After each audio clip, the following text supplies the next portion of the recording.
Look, I started my career in 1968 at the Wairarapa Times Age in Masterton, which is in the Wairarapa, which is not far from Wellington. Then I went to the Dominion Post, to the Dominion in 1970. But just recently, I've moved away from the Dominion Post, and I'm sort of the Auckland bureau photographer, based in Auckland. Where I've been based in Auckland since 1987, for the Dominion, and now I'm sort of it's more like the Auckland bureau. It's been sort of evolved into the bureau. We were there before 24 hours after it happened at the main beach, and people were starting to drift back, and we had a few interesting stories about how they survived and what happened to them. One deceased person was found, and they covered him with clothes, with rags and clothes, which was a nice touch for the people who found him, just to cover him up, just to preserve his dignity, you know. It was amazing what the water could do to build. And no doubt everyone saw what you saw on TV, but just levelled concrete buildings and houses, and the power of the water was amazing. I mean, I experienced it once before, a few years ago. Remember Hurricane Heta devastated Niue, and exactly the same sort of damage. It was a hurricane, but it was still water, huge water coming over the cliff at Niue that did the damage, and but it was exactly the same thing. So I wasn't really surprised. I mean, I was expecting what I saw, and it didn't really shock me too much because I've seen it before at Niue.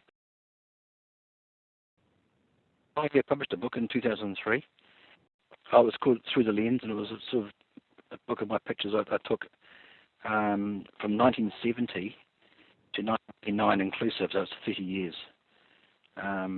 Just a collection of images, not necessarily award-winning or prize-winning pictures, just ordinary shots, just showing what happened over those decades, 70s and 80s and 90s in New Zealand. And because I've been around for so long, I've covered quite a few different things over the years. So, just different news happenings and sport and stuff. I used to do a lot of sport in the 70s and 80s and 90s. Not so much now. 1981 Springbok tour. I covered all that. That was anarchy basically in New Zealand at the time. There was a lot of protest about anti-apartheid.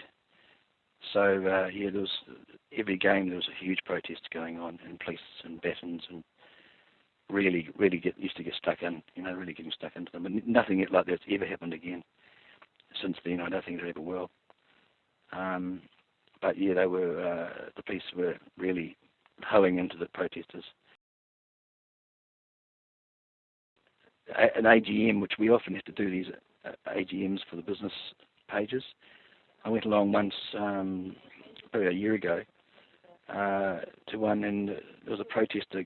As the CEO was talking, the protester got up in a Father Christmas outfit, a woman, because she was in the audience, and she took her coat off and Father Christmas outfit, and then took a pie out of her bag, and then walked. I was at the back and I saw this happening. What's going on here? Walked up with this pie and then threw the pie into this guy's face. I saw this being gilly stuff come out of it. And I took one frame. I ran up and took one frame with a wide-angle lens. If I'd known about it, I'd put a longer lens in, but I took a wide angle. It was sharp. Took one picture. The guy put his arm up, and of course the pie went flying, and it didn't hit him.